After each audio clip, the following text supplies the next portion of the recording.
do that little jello wiggle to the icons. Buy my product. It's awesome. Just look away. Go do something else. Max? AirPod Pro Max. Max Plus? Pro Max? AirPod Max Plus. If I could scream at the whole Apple orchard out there, it says, can't you just let us put our own ringtones up? It's a very small business, and they're suing Apple, which they've got some apples for that.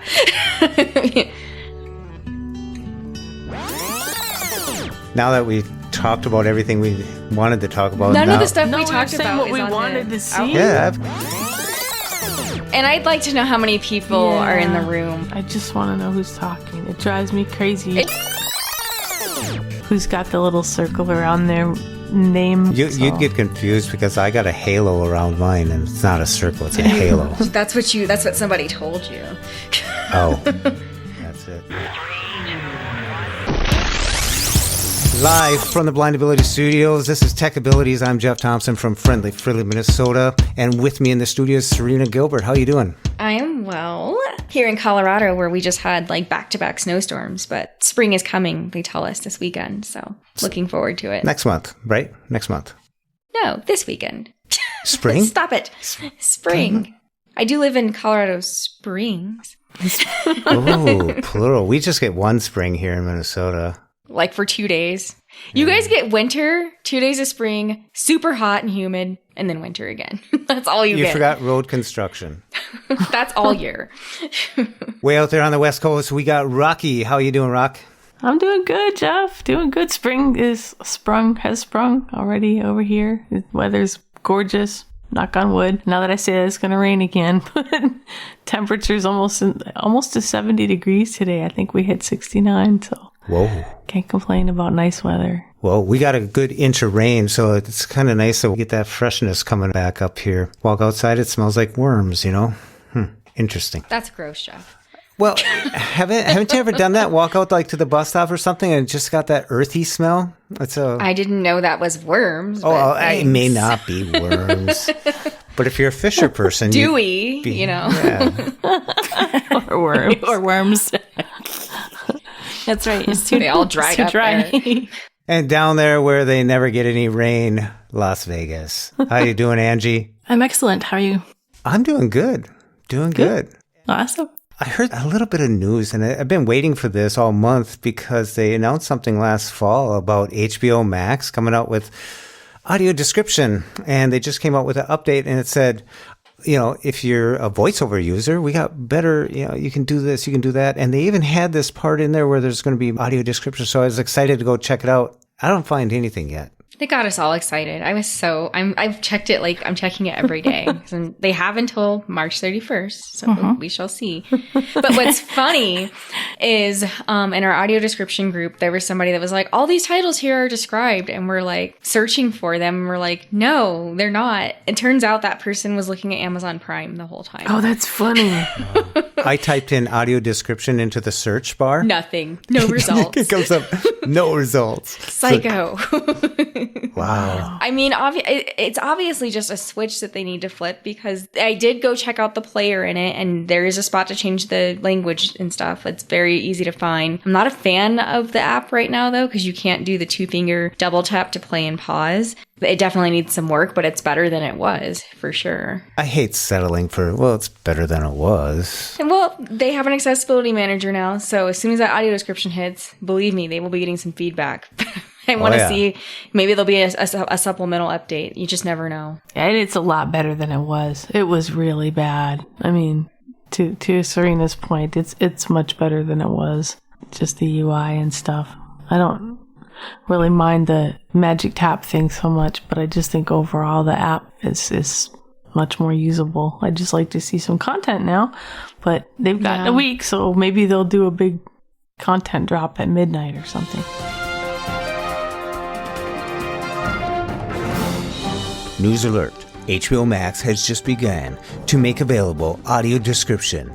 And the nice thing is, on my HBO Max iPhone application, they are all broke into categories of series, movies, originals, comedies, and documentaries. We'll put a link in the show notes where you can click and go check out the movies that are now available with audio description. You can find out more information on the audio description project from ACB. There's a link down there for that too. Now, this is available on my smartphone. I have an iPhone. I got HBO Max. I subscribed. I got the app on there. I turned on audio description. One caveat is you might have to go in, turn it on, turn it off. But here's the catch.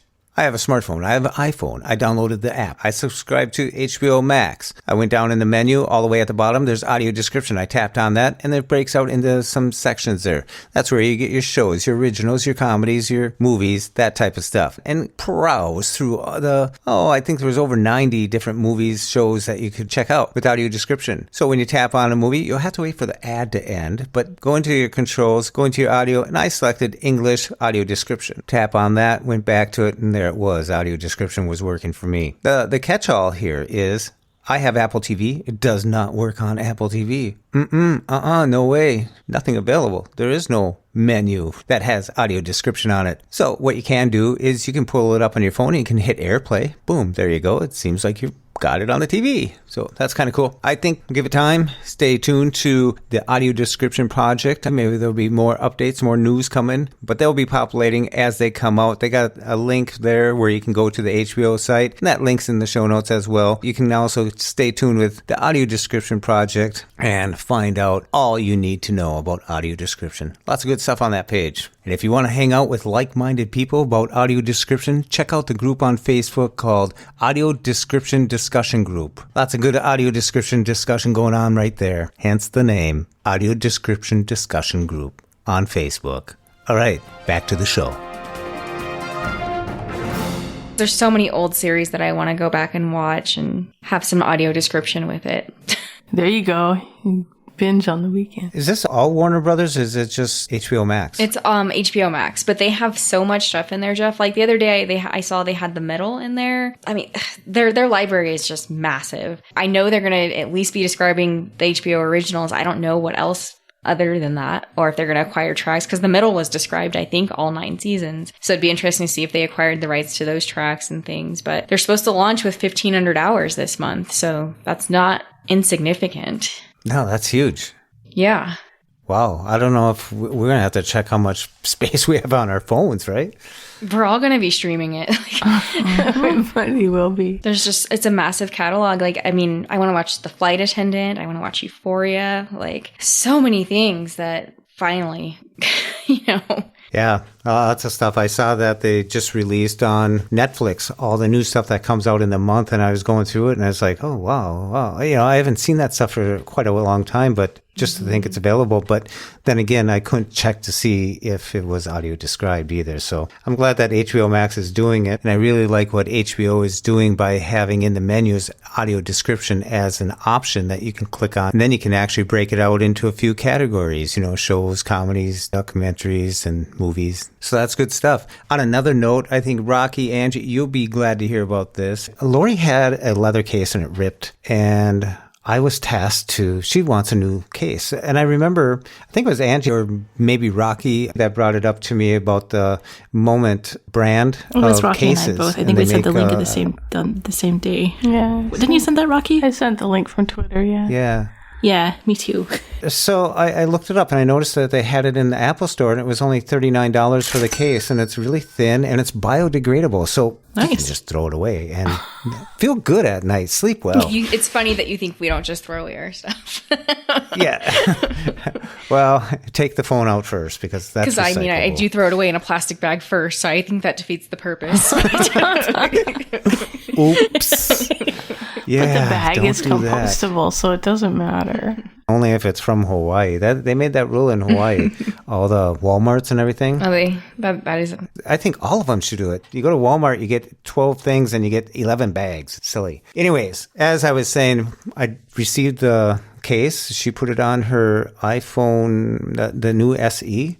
She loves it. It's really thin. It's smooth sides, and it has like a tactile back on it, and it snaps on it. It feels like plastic, but it's not. But it actually, for the price, it's cheaper than the leather one, and it has the same type of feel to it. It's real thin, and they say you can drop it from 6 feet.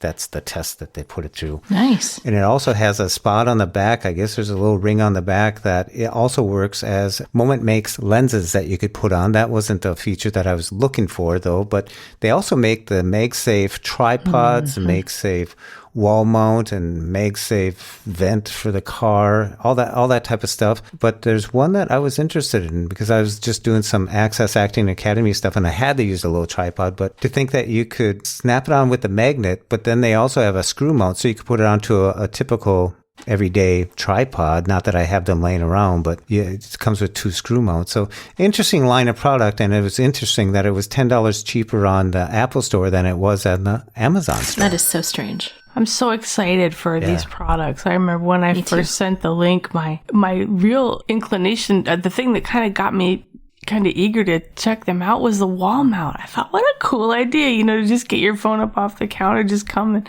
slap it up on the wall. The mounts for that you could throw on a mic stand or just any kind of a gooseneck or anything are fabulous for being able to position the phone and record video and just do all kinds of things.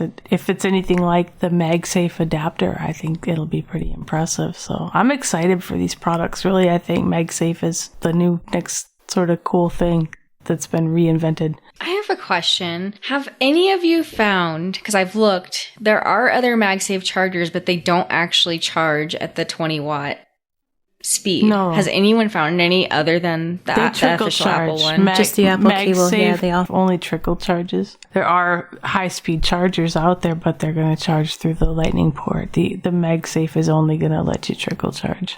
Yeah.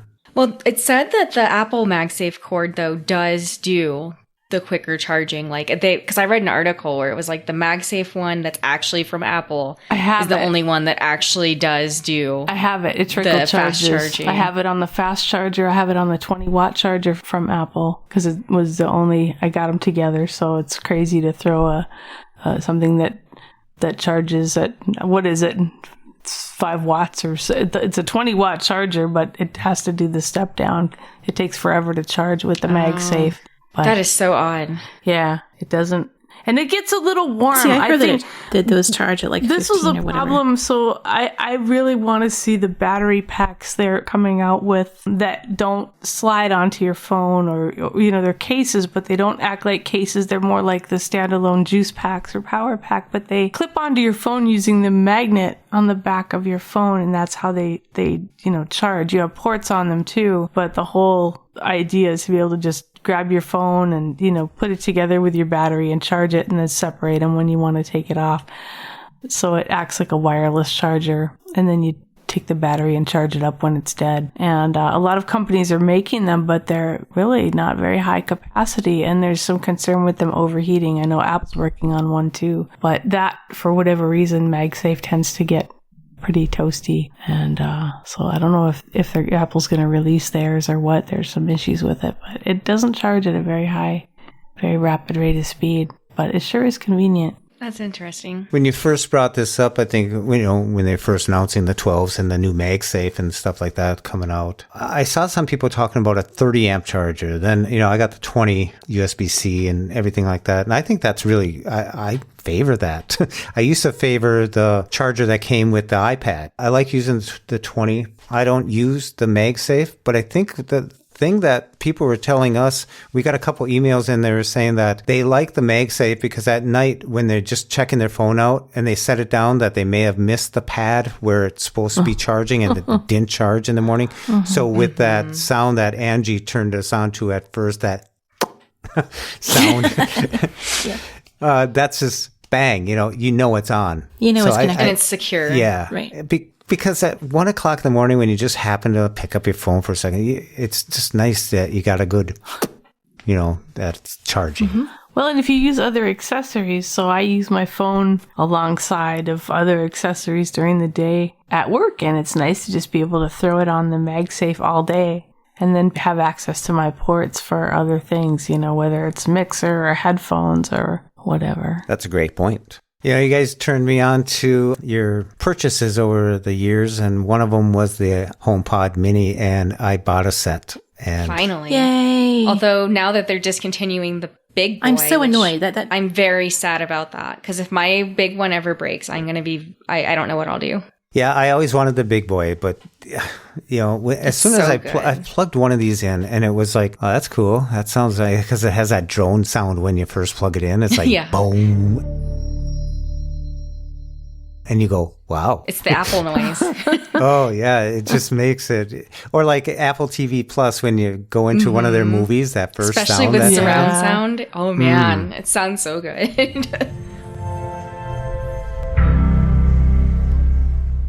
So then I hooked up the second one. It said stereo pair, this one's the right, that's the left. Bing, bing, I did all that stuff. Holy cow. Yeah. Nothing against cows or their religious choices. definitely I was like, huge difference. Whoa.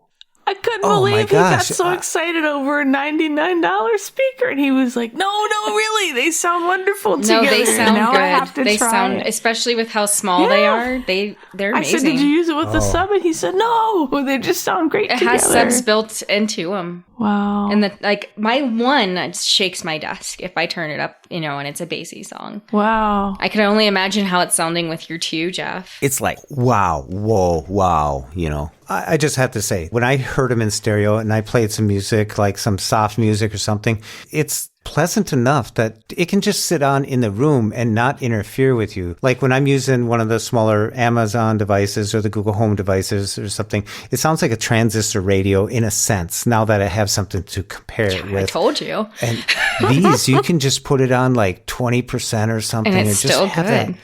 It's an ambient sound, but it's a full ambient sound. It's really, I gotta hand it to him. I haven't really tried the handoff that much. I turned it on. Good luck with that. I think they broke it with this latest update. It's hard. Yeah.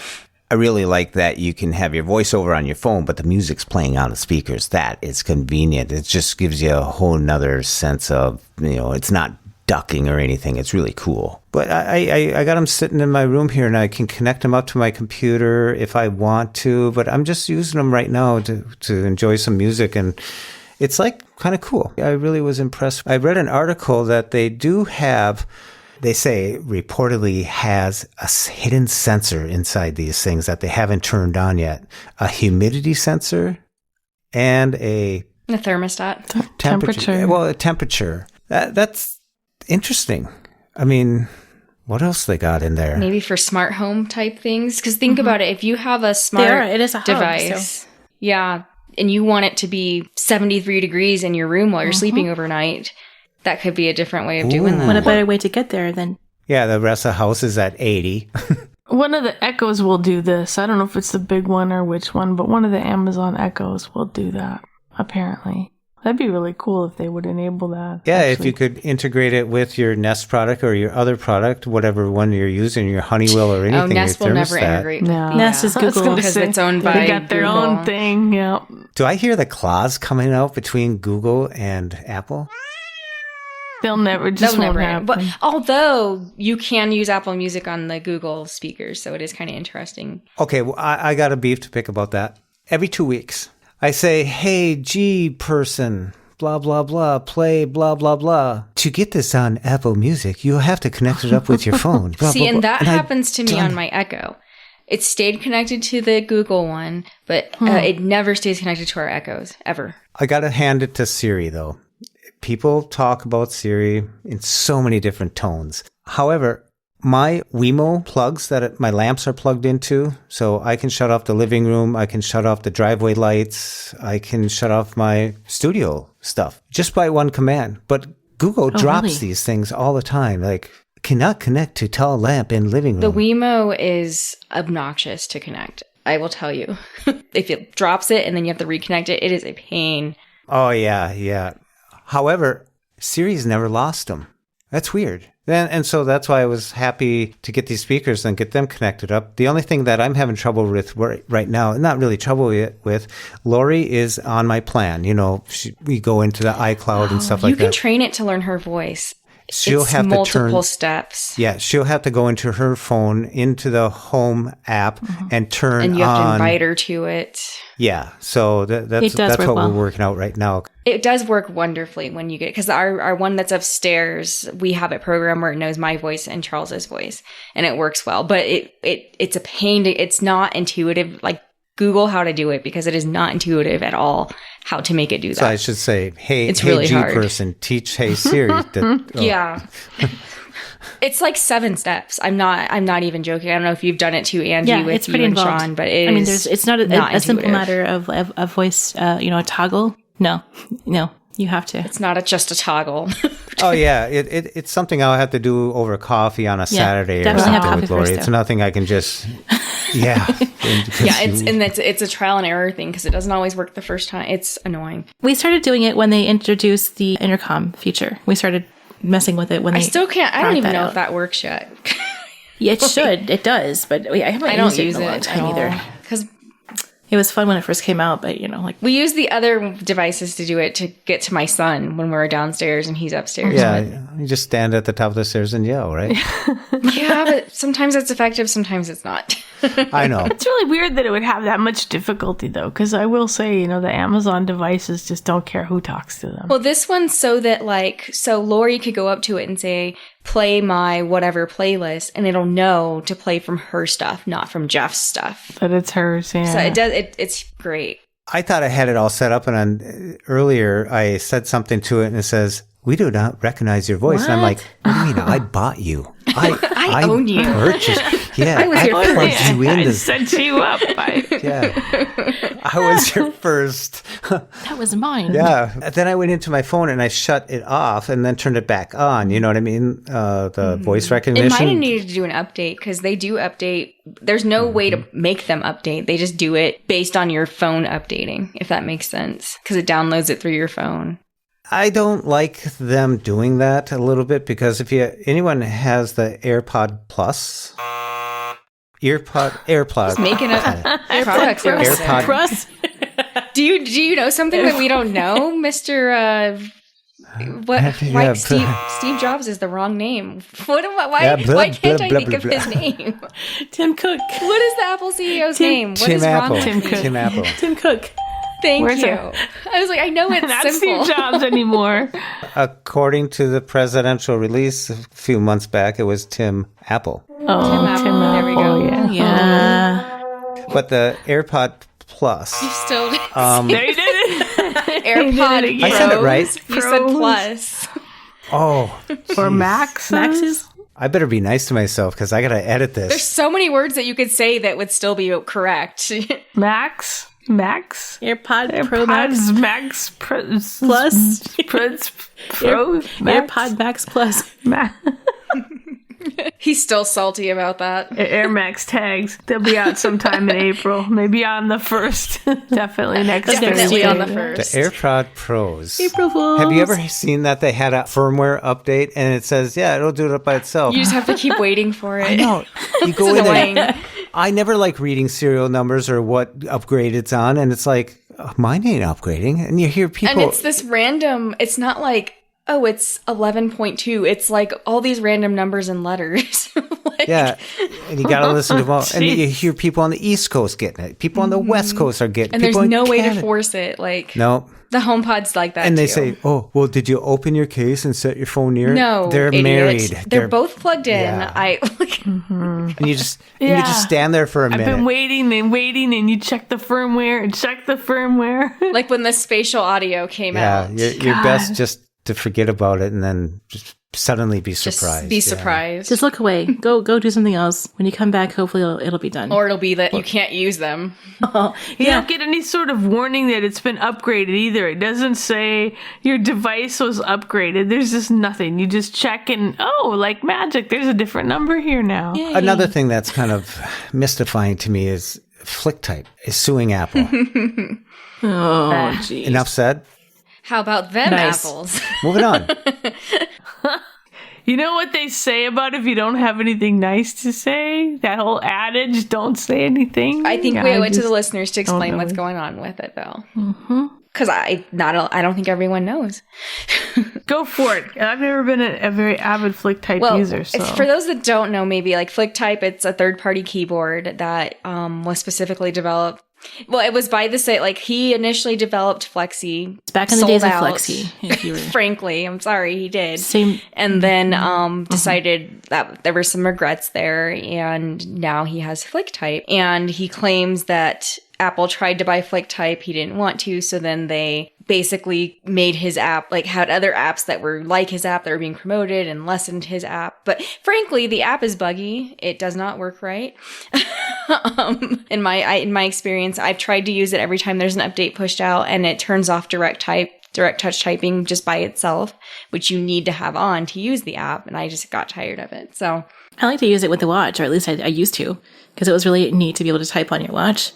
And that doesn't work very well either. And I've reported it. I actually I'm not anymore, but I was on the beta list for quite some time. And it just... I was too, but they stopped pushing them out. So. I thought they were a nice team, a husband and wife team. I did an interview with them It's a very small business. And they're suing Apple, which they've got some apples for that. Yes. Yeah. Very sizable apples. Some apples.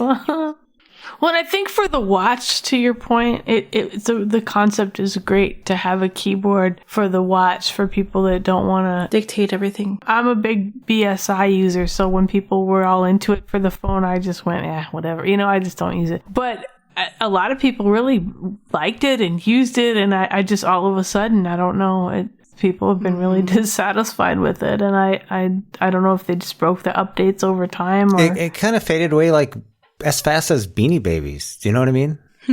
It kind of went the Flexi way. It just sort of... Exactly. Well, and I've just adapted because I'm not a Braille user, but the direct touch typing on Apple's keyboard is pretty darn good. It is. So I've just adapted to that when Flexi, and because I still used Flexi as well, which is usable. It's not the best experience, but it's usable. You still got that? Yeah, I still use, but again, both of them, works. and I honestly think it's on Apple's part. I think they probably tried to buy both Flexi and Flicktype, and they were like, no, you're not doing enough. So I wouldn't put it past Apple to have done something where third-party keyboards just don't work the way that they're supposed to, so people stop using them. Because it's all about the direct touch typing being toggled off by itself whenever you try to use it. Yeah. It's hard to speculate about who broke what. But they're both broken the same way. Yeah. So that's what's interesting. Yeah. If I could scream at the whole Apple orchard out there, it says, can't you just let us put our own ringtones up? I mean, in a couple taps. I mean, it's so ridiculous. That is what I want to. And it's been a long time. It's been so long since we've had new ringtones. It's been 7 years. How long? Give us new ringtones and give us access to third party. Let us make our own or find our own or convert our own from wherever. Well, you can. It's just a process. You can. Yeah. It's just a tedious pain in the butt. You can do it. It's tedious and yeah. You ever have to sort 600 hangers that are in a pile? Oh, that's the worst. Yeah. Or do you ever That's get what it feels like. earpods and you go, how did this get this tangled? And but then you obviously need them, so you have to I know. And you're not grabbing them just for the heck of untangle it. them. Your bus ride's almost over and you're going, there. And then they're like, all right, you're here. You're like, dang it. And then you put them back and then they're tangled again the next time you pull them out. That's why you buy AirPods and you don't have to worry about it. But sometimes on a bus, I don't know, I definitely use my corded ones sometimes because it's just, I don't know. Sometimes it's just easier because the latency sometimes. So yeah. Someone comes home. What'd you do all day? I made a ringtone. Yeah. Yeah. And it took me 29 times, but call I did me. it. I'm not calling you. You're right here. No, I want to try it. But I need you to see here and then they do, and it's still the default test one. it. I need to see if it works. And it doesn't work. How come right? supper's not ready? Oh my God. Doctor, he's flatlining. What are you going to do? Almost there. Come on, he's going to die. What are you going to do? Almost there. What are you doing? Almost there. Ah, there it is. What did you do? I made a ringtone. I think when ringtones really were cool when we first got, Windows Phone and could make them really easily and paste them in there, drop them into the directory really easily. And Just we on sort a- of went like a through this drive. thing, Yeah, right? Everybody yeah. made ringtones, and you chopped up your favorite music, and you put things together, and you edited things, and you made cool stuff. The world and was obnoxious by the time back then. iOS came Offensive and sound dropped, effects. I thought, boy, you know what? I don't care enough to do all this work to create these MNR files or what. I just don't care enough. You know what? I made my thing, and I created my batch of ringtones, and I don't even know that I care enough to migrate them over from Windows Phone. So I just never bothered, and it was okay. You know, I kind of gave up the whole ringtone thing. Didn't really bother me until probably 2013 when I realized these are getting a little long in the tooth, and we haven't had ringtones since 2013. God knows when. It was when, Yeah, the last it's time we like- got new ones was when my baby was born, and he's 7. Yeah, okay. That's about it. And I only remember need because I some new remember ones. when iOS 7 came out, like I was sitting iOS there 7. with a newborn, and I was going through, I think iOS 7 was the last time we had a major was. update to, like, that was when the color scheme changed. That was when the sound Yep, effects yep. changed. Like, it's been a long time. So, Raqi, you still got "Don't Break My Heart," my achy breaky as a oh, ringtone? goodness. I never had it. Do you guys remember when the ringtones weren't like ringtones, like where they were like the fake ones? It wasn't the real song. It was what the phone made of it. Oh, yeah. Yeah. I Yeah, the actually the kind MIDI of miss stuff. those. Really? Yeah, there's Because MIDI I would things. love hearing how they would like make I them hated into it. those.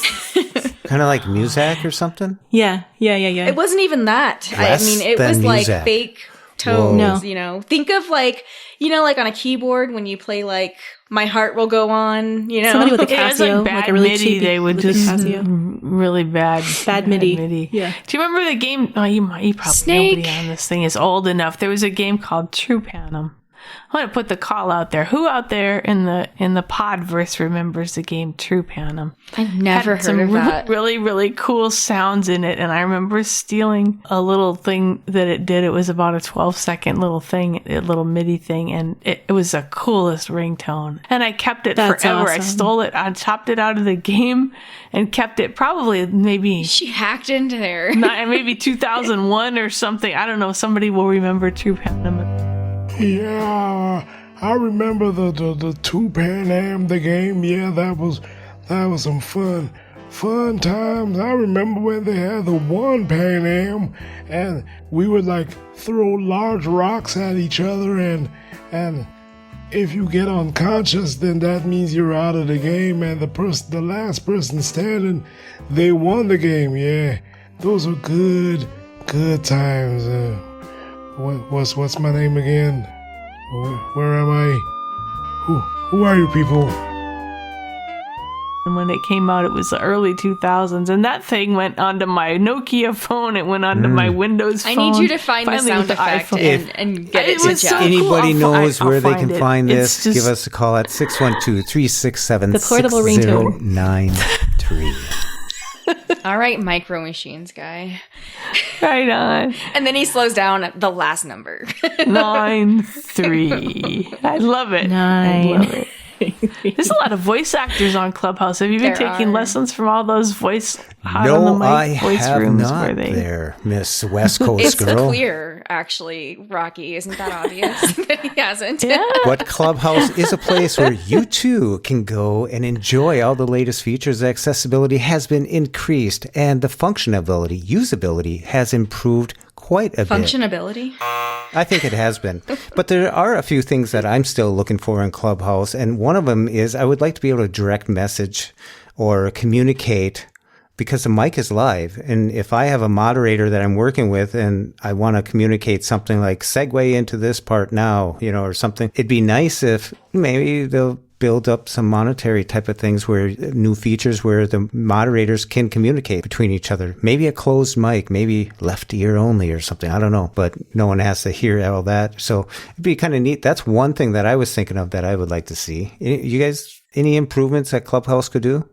I'd like to see improvements to clubs because I have you and I both have clubs on there, and I'd like to be able to go to a club and see what their upcoming like scheduled events are, which I think is coming. They keep saying that it's coming. We'll see. It would be so nice, like if they had like, oh, this looks interesting. Like, so you could put it on your calendar and make a note, or to help you see, is this the kind of club I really want to be in? Because there's one club, and I'm just too lazy to go through my profile and then unfollow it, where I thought it was just a general blindness thing, but it's not just a general blindness thing. I'm like, this is not the type of me. No. So it'd be nice to see like, okay, what do they talk about on the regular and are they active and things like that? That's really what I want to see as a schedule, because right now you're down to like a half-hour window, maybe. Depends on how busy it is. But there's too much in that calendar. I would just like to, if I'm following a club, I would like to be able to tap on their club and see what's coming up this week or what's happening the day. Or even what they've had before, so you can see like, oh, look at this. They talked about this last time. Yeah. Yeah. It gives you an idea whether or not you really want to join, yeah? I don't know that I'd want to see what was in the past because they're so focused on what's here and what's live. And I think there's so much in the feed already. But just use like prior content to see. But I'd love the ability to move by heading, let's say, where you could just jump past all of the pictures and jump because you have the title of each event, you know, the time and then the title. And I'd love to just be able to jump from one event title to the next even, or one time. Oh, in the calendar. Yeah. Going through those, even within the half-hour window, you might have, 40 or 50 things in there if you follow a lot of stuff. And it would be really nice to not have to scroll through all the photos and just have it be able to denote maybe the titles by heading. That would be could nice. I'm spoiled. I set my headings to that 2-finger flick, so I'd love to be able to just 2-finger swipe right and go by heading. And I don't think they've utilized headings anywhere on that app. They haven't. No. They haven't. They have not. And they don't necessarily have to. It would just make my life easier. But overall, I just want to know who's speaking. I'd be happy if they would fix that.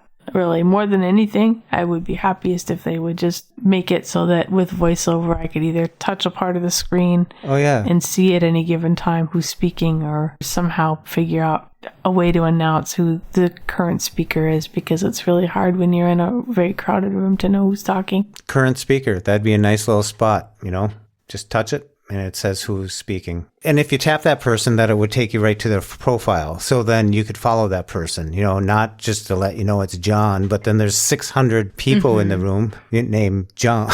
But it would just make it easier. But how about you, Angie? Any ideas to make it better? Not that I want to do this, but I think it'd be cool not cool, but it'd be convenient, I guess, for people who want to leave, who aren't happy with it, to be able to delete their accounts and bounce. Can you? Oh, they can do that.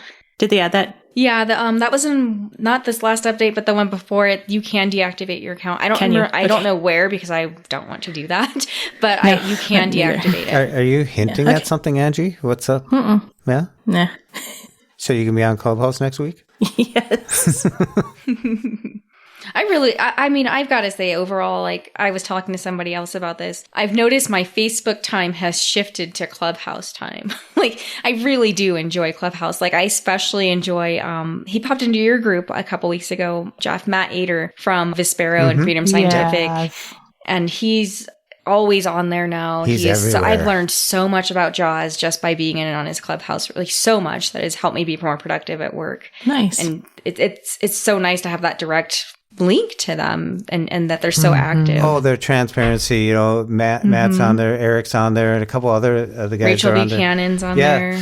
The really nice thing about it is he's on Facebook all the time, and he's throwing his tips and stuff. And I've noticed that some of the tips are something that he talked about on Clubhouse because someone brought it up. So they're interacting all across. He's on there every day. He is. He is on I don't mean that in a bad way. I just mean that they're really productive. He's not just they're taking chilling. advantage of it. He's on there. He's got the time, and he's not wasting anybody's time either. He's in social groups where he's just talking about stuff very accessible. Yeah. He's a good wealth of information. There's a lot of really smart people up there that are just really dumping some really good info. But you sometimes get into these small rooms, and all of a sudden you're talking to people, and it's really neat. I met up with so many people from Audio Boo days there, Raqi. It's just like, oh, it's you. That's you, Yeah, there are a lot of people up there. A lot of really great people in the tech space too, and I find it's really nice all of a sudden to see kind of people communicating. Everyone's so approachable, and accessible. Yeah. And just it's a really fun place to be to that end as well, yeah. Well, just like when you're in the candy store at the conventions, exhibit hall, I guess they call it. When you're walking around and you're talking, sometimes it's quiet, sometimes, especially at an ACB one, because they leave them wide open all the time. So there's some downtime, lull time. Whereas NFB, it's only open during certain things. So people are busy in there trying to get their stuff done. But you get to walk around and talk to people. And that's what Clubhouse is like. All of a sudden, here's this person. Oh, they work for Freedom Scientific. Oh, they work for Microsoft. Oh, they work for this company. You're right there. I mean, virtually, you're right sitting in the same room with them having a conversation. It's kind of neat.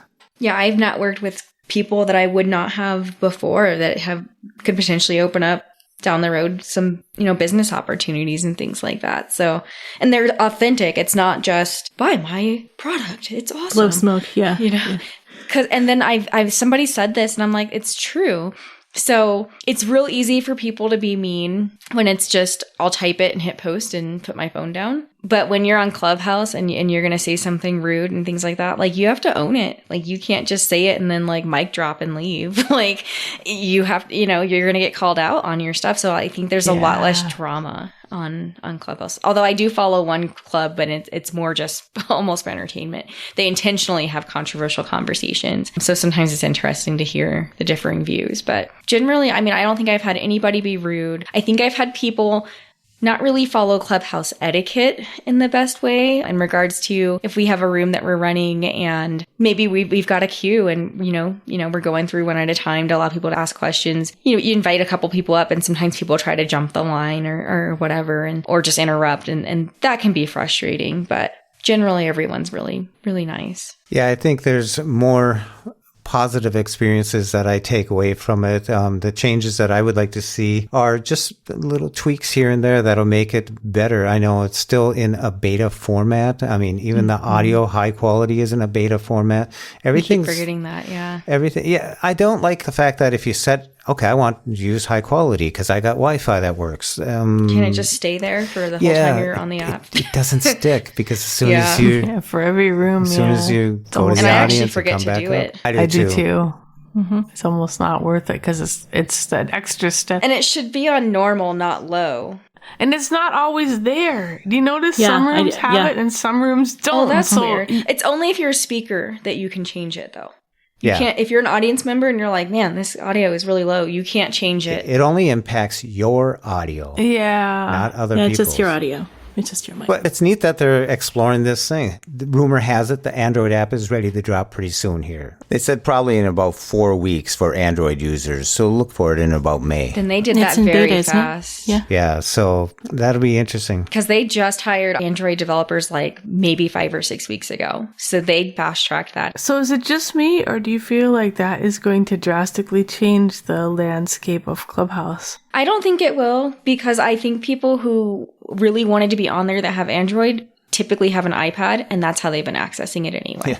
Yeah. Android to the left, Apple to the right, move along, move along. You don't see it opening up and having a whole deluge of new people maybe who didn't have access before now getting... I think there'll be new people, but I don't think it's as much as we probably think, because I feel like if you really wanted to be there, a lot of people have been just like signing up with their phone number, but they use the app on their iPads. That's interesting. Yeah. It'll be interesting. I think it'll be more of a worldwide impact because I know outside the United States in the blindness world, a lot of people are using Androids because of the cost is more affordable. They're less expensive, yeah. Just in general, yeah. iPhone is a thing in the US, but outside the US, most of the phones you see are Android. Yeah, I know a couple Android podcasters that most of their listeners, I'm not going to say most of them, I'm making this right up on the spot, but I know a large percentage of their listeners are, when you go over towards New Zealand and India, those areas there, the Android is pretty popular. Android guys. Oh, I see it on Be My Eyes all the time. Answering calls, most of those folks that call through Be My Eyes are international. And I don't think I've ever seen an iPhone. I mean, they're all Android folks, all of them. Yeah, tell people about that, about the adaptation store and Be My Eyes. Yeah, so we're on Be My Eyes 5 days a week for 4 hours a day. We start at 8 a.m. Pacific time, and we leave it up until noon. And basically, under the specialized help section of Be My Eyes, now Be My Eyes is starting to really reach out and network with companies and make companies' services available through the platform. So just in the last few months, you just see a whole deluge of companies that have joined the service. In fact, the Be My Eyes guys are on Clubhouse also, and they're a lot of fun all the time. Yeah. And both of them actually. Will's out there too quite a bit, and it's just kind of a neat thing. So if you dial in and if you go under the specialized help section, you can contact so many different companies, and the companies will show up. It's does some geo-fencing. It can tell what area you're in, so you'll see companies for your country. So if I'm here in the U.S., I'll see U.S.-based companies or companies that can serve me adaptation cells internationally. So we show up for everyone, which is a little confusing for non-English speakers, but we try to be on there to kind of answer some of the questions that international folks have who might not want to stay awake those extra couple hours and call the store, or maybe they're having some difficulty ordering from the website, or they just have questions about a cane or a product or something. We try to help them out. 9 times out of 10, I end up helping some Android user with tech support. How do I get this to work? How do I do this? My laptop won't come on. How do I get to Microsoft? You know, it ends up being whatever they need. We just sort of try to either help or point them in the right direction. And I'd say the majority of the folks who call, almost the majority, are international or from outside the U.S. anyway. We'll get some users from Canada and stuff, but the majority are from parts of the Middle East, Pakistan, India, parts of South Africa. I have a question, and this is just logistically, like, how does that work? Do you have an iPad that it comes through, or like, how do you do that? There's an app that they use, and we can sign in through the app. And there's also a web app. You can sign in through a browser, which gives admin functions. You can have some more control signing in through the browser. But if you just want to answer the phone, there, you can assign agents to use the phone app. So anyone that's signed on to answer the calls that come in to Be My Eyes during that time, it's automated. So we set the call hours, and the phone goes live at 8 a.m. and it just rings through the app to the agents that are signed into it. So I pick up calls. My colleague Ben picks up calls also when he comes on later in the morning. So it just kind of hands off the call to the first available person in the queue. They call in through the Be My Eyes app as a blind user, and we basically answer the phone in the same way a sighted volunteer would. That's awesome. Yeah. I feel bad when they say, "What's on my laptop screen?" I have to say, "No, I'm sorry. I'm blind too. You got to call back and, talk to Microsoft or get a sighted volunteer to help with that." We basically can have access to the video and turn on their flashlight and do things like that to help them. If it's a visual related call, they need some video access, or somebody with some vision. That's what I'm trying to say. So basically you're helping them as anybody that would call in, but they're calling the adaptation store, or are you just got your things on and you're an agent during that time? So they're calling us, but they're calling the store has a profile. So when they call, they actually, press a number that corresponds with the adaptation store profile. They can see, the little bio about the store and the link to the website. And then when they choose that option, the phone rings through to me, and I answer it in the same way I would any other adaptations call that comes in over Zoom phone or Teams or Be My Eyes. And basically, it's just like helping an international customer as if they were local.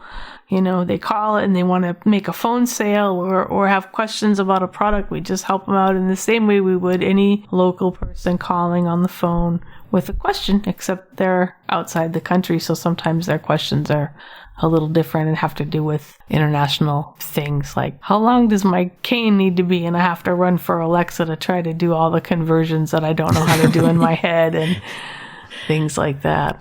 200 rubles. Yeah. This morning I had someone from Malaysia asking me how much would the orbit cost in my currency, and I thought, oh boy, and I was trying to get Alexa to do the conversion, so she pays for herself there. But it's just a good way to reach out to folks who might not be awake during the hours that the store is usually open. And they do a good job with that, especially matching up languages. You wouldn't think about it, but if you're in France, someone in Quebec could probably help you. Right. Just the timing of all that mapping. Hans has done a great job with that team. They've really expanded out there. I mean, this ain't a promotion for them, but it's just bringing awareness to a product that's out there for people for free. And Be My Eyes is one of those things that's interesting because everybody has heard of it. I mean, sighted people even that don't really know anything about technology will say, there's this great app and you can connect up. It's called Be My Eyes. And you go to the Apple store and they're like, you're at a Be My Eyes. It's really awesome. Everybody knows about it. Yeah. Everybody's heard of it they've just really done a good job at getting the word out. And I think because it's free, it to anyone who needs it any time of the day, and they try to make sure that volunteers, regardless of where they are available to the best of their ability 24/7. It's just a neat app. It's really grown a lot. Yeah, when he first won the contest over there, it was really neat to bring him on. At first, I couldn't.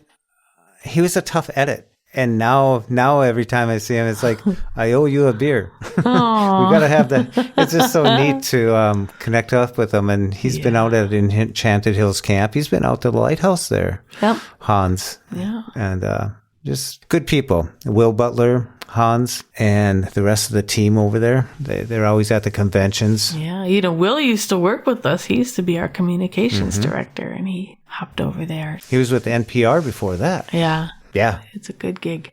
Yep. People in the blindness community. You get to meet them up on Clubhouse. You get to meet them, listen to them on podcasts such as this one, and lots of other people out there. It's really nice. I think this pandemic has really changed a little bit about how we are interacting. And I think when people realize that the businesses may be opening up, within a year here, things are going to be different, obviously, hopefully. I think things are going to be more hybrid than we want to believe. I don't think people are going to give up on meetings on Zoom because it's so effective, so efficient. Convenient. No travel. Yeah.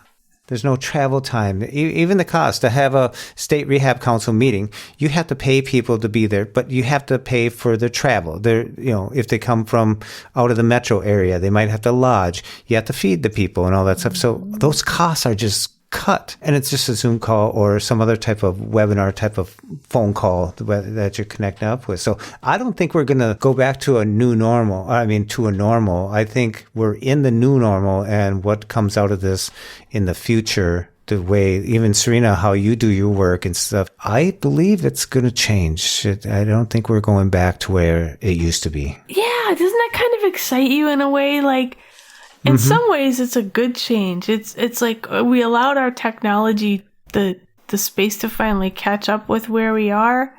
I mean, I can push a button and be in touch with anyone on my team, whether they're tech savvy or non-tech savvy now, because the pandemic has sort of pulled everyone together, even people that aren't smartphone users. We just have Teams right there on the computer or Zoom right there on the phone. And I mean, we're better connected now than we were before the pandemic. And yet we're all spread out in different parts of Northern California. So in some ways it's done a really good thing at maybe hasn't brought us together face to face in the way we'd like to be, but it's allowed us to work more efficiently in some ways without a lot of overhead costs, I think. And it shows you too how much tech can assist. Because I hadn't really done much with Zoom until having to use it for classes and such and teaching and all that. So yeah, it definitely has taught us how useful tech can be. It may be frustrating sometimes, but it's been amazingly beneficial for the last year. I think it's really neat. Like when we gather to do this podcast, we haven't released one for a little bit, but Clubhouse has been going on, and there's lots of other stuff in life happening too. But when we first get together, it's like, I wish we could record it and put it out there. I'm sure a lot of people would go, what are they doing? But it's like we just bust out with conversation and just, what about this? You should have heard our Clubhouse earlier. It was just like boom, boom, boom, just all this stuff. We should release that. We should release it separately or do now we talk about Clubhouse and it's so controlled. I think Clubhouse shall be. But earlier we were like cats and dogs going at it. Oh, and that, I hate this and this and that, and I like this. And yeah, it's really neat. And I think everyone's kind of maturing to it or learning it a lot better. Serena, you really taken the helm at being moderator and trying to get that end of the shtick down myself. It's interesting how many people you let up on the stage floor. And like Raqi, you were mentioning when we were talking earlier, it really matters what's going to keep your attention. If you just want to drop in there, or are they going to bug you to speak, or are they going to, I'll use it like a radio sometimes. I set it off to the side and get some work done because I'm busy doing other things. Well, I want to thank all of you for listening. If you want to drop us a line, give us a call, give us some feedback. And what's the number? Yeah. What's the number? The number. What's magic the number, JT? number. The magic number. 612-367-6093. Give us a call. We'd love to hear from you. There's just like night radio. 093. This has been a live production from Blind Abilities. There you go. Thank you for listening. You know what that just sounded like? You know when you finish an Audible book? Yeah. This is Audible. This has been a live production of... We hope you enjoyed this program. Please rewind and place into the green container. Please rewind flip the cassette. The label over. Turn the and cassette place... over. Purposes. Place face down in the container. Oh, I forgot about it. Remember the packages they used to those come green in? plastic cases. Remember that? If you received a defective cassette... some of them were. That were so hard to open. Like I broke many a nail when I used to have nails. Like, Please take the cassette braille side down in the container. Have you ever taken the label out and dropped it and I go, oh crap. Which side is That's why they punched a hole in it. I can never remember which side the hole was supposed to be on. Yeah. So I was like, well, shit, they punched a hole, but I don't know which. We didn't have cameras to point at them and you just had look. to keep guessing. Hey, G person, what side does the hole go on? And there you go. On Wikipedia, the hole for the barred green boxes should go on the left side. I don't know anything about that. Remember how big the players were? Like they were the size of like a My laptop. God, they were like a little tank. Yeah. Yeah. So old school. Tech Abilities hopes you've enjoyed this program. And then cue our funky music, right? And for more podcasts with the Blind News Perspective, check us out on the web at www.blindabilities.com, on Twitter at blindabilities, and give us a call at 612-367-6093. Leave us a message and let us know if we can put your voice on the next podcast. Drop us an email at info@blindabilities.com and download the free Blind Abilities app from the App Store and Google Play Store. That's 2 words, Blind Abilities. And from all of us here at Blind Abilities, through these challenging times, to you, your family, and friends, stay well, stay informed, and stay strong. I want to thank you for listening. Hope you enjoyed. And until next time, bye-bye. When we share what we see through each other's eyes, we can then begin to bridge the gap between the limited expectations and the reality of blind abilities. The realities of blind abilities.